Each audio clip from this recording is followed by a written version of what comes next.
Hello everyone, कैसे हैं आप लोग। आशा करता हूं आप लोग बहुत अच्छे होंगे और मस्त होंगे। जैसा कि आप जानते होंगे या नहीं जानते तो बता देता हूं कि मेरा एक और यूट्यूब चैनल है चाणक्य मैथमेटिक्स, जिस पे मैं सिर्फ मैथ पढ़ाता हूं। अब इस चैनल पे आपको आर्ट्स का जो भी विषय है उसको तैयारी करवाया जाएगा और इस तरह से करवाया जाएगा कि एक भी नंबर नहीं कटेगा। एग्जाम में बैठेंगे ना, जब एग्जाम दे के आएंगे तो ज़रूर मुझे याद करेंगे कि हाँ, इसके निसाब सर से हम क्लास लिए थे। क्या कर रहे हैं कि अभी हिस्ट्री का स्टार्ट किया है। हिस्ट्री में क्या कर रहे हैं, पहला पार्ट जो है यूरोप में राष्ट्रवाद, उसका ऑल इंपॉर्टेंट क्वेश्चन जो बोर्ड में पूछा गया है उसको व्यवस्थित करके यहाँ पर लाए हैं। चलिए शुरू करते हैं। पहला क्वेश्चन क्या है कि वियना सम्मेलन कब हुआ था। वियना सम्मेलन कब हुआ था, तो आप लोग बताइए वियना सम्मेलन कब हुआ था। तो आप लोगों को याद होगा कि वियना सम्मेलन 1815 ईस्वी में हुआ था। कब हुआ था? 1815 ईस्वी में।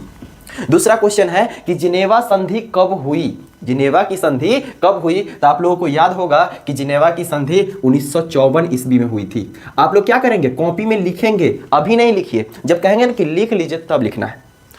तीसरा क्वेश्चन है कि फ्रैंकफर्ट की संधि किस वर्ष हुई थी। तो फ्रैंकफर्ट की संधि आप लोग याद रखिएगा कि फ्रैंकफर्ट की संधि 1871 ईस्वी में हुई थी। कितना बचा 1971 में टिक लगा के आता है, याद रखिएगा। फ्रैंकफर्ट की संधि 1871 ईस्वी में हुई थी। देख रहे कलर चेंज हो रहा है। आप लोग नहीं चेंज होइएगा, हम कह रहे हैं विश्वास करके आप पढ़िए, जो पढ़ा रहे हैं इससे बाहर कुछ नहीं आने वाला। जैसे मैथ का चल रहा series Chanakya mathematics YouTube channel पे। चलिए, तो चौथा क्वेश्चन है कि फ्रैंकफर्ट की संधि पर हस्ताक्षर कब हुई थी। तो भैया जिस वर्ष बनेगा उसी समय तो हस्ताक्षर होगा, तो इसका भी याद रखिएगा कि फ्रैंकफर्ट की संधि पर हस्ताक्षर 1871 ईस्वी में ही हुई थी। क्या कोई दिक्कत? चलिए, पांचवा सवाल है कि फ्रांस और प्रसा के बीच युद्ध कब हुआ था। फ्रांस और प्रसा के बीच युद्ध कब हुआ था, तो आप लोग याद रखिएगा कि फ्रांस और प्रसा के बीच जो युद्ध हुआ था ना, 1870 ईस्वी में।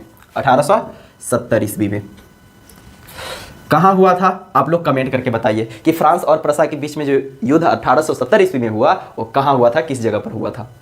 हाँ, अगला है कि यूरोप का मरीज किसे कहा जाता है। किस देश को यूरोप का मरीज कहा जाता है, आप लोग कमेंट करके बताइए। कमेंट नहीं कीजिए, हम आप लोगों को बता देते हैं कि यूरोप का मरीज किसे कहा जाता है। तो तुर्की को यूरोप का मरीज किसे कहा जाता है, याद रखिएगा, तुर्की को कहा जाता है यूरोप का मरीज। अगला क्वेश्चन है गैरीबाल्डी पेशे से क्या था, मतलब उसका काम क्या था, वो कौन सा बिजनेस करता था। हाँ, तो ये जो है ना पेशा इसका क्या था, क्या काम करता था, तो आप लोग याद रखिएगा कि ये नाविक थे, नाव चलाने का काम करते थे, नाविक। गैरीबाल्डी पेशे से क्या था, नाविक था। अगला क्वेश्चन है कि यंग यूरोप का संस्थापक कौन था। यंग यूरोप का संस्थापक कौन था। हाँ, तो इसका क्वेश्चन का याद आंसर क्या होगा, याद रखिएगा, इसका आंसर होगा मेजिनी। मेजिनी, कहीं पर मेजिनी लिखा होता है, टेंशन नहीं लीजिएगा, मेजिनी। चलिए, अगला है टीपू सुल्तान कहाँ के शासक थे। टीपू सुल्तान कहाँ का शासक थे, तो याद रखिएगा ये मैसूर के शासक थे।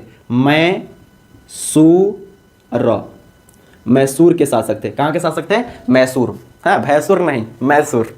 चलिए, अगला है यंग इटली का संस्थापक कौन था। यंग इटली, जिसने यंग यूरोप का मतलब स्थापना किया था, वही आदमी मेजिनी। मतलब इटली का भी संस्थापक कौन है, तो मेजिनी है। मेजिनी कहिए या मेजिनी कहिए, बतबा इज एक के है। हाँ, बतबा इज से।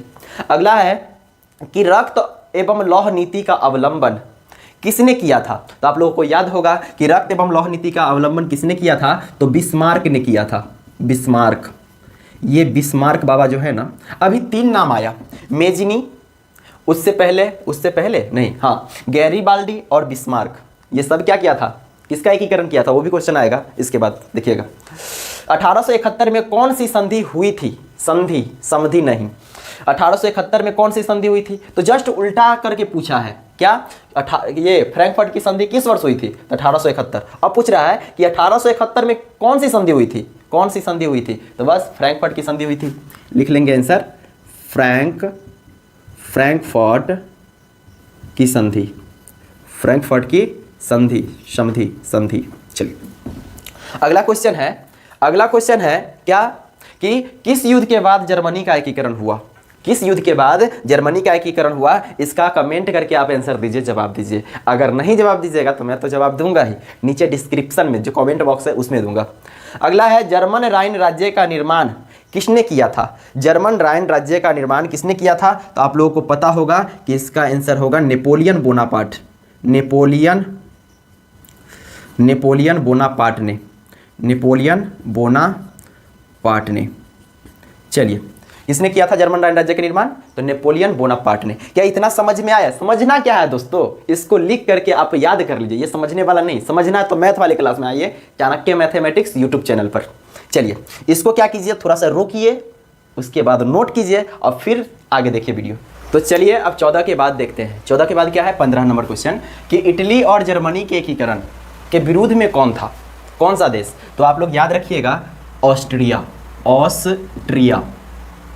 चलिए अगला क्वेश्चन है कि इटली के एकीकरण में किसने योगदान किया था, इटली के एकीकरण होने में किसने मदद किया था, हेल्प किया था? तो इसमें 3 नाम आता है बाबू, कौन कौन नाम आता है? तो ये तीनों नाम याद रखिएगा।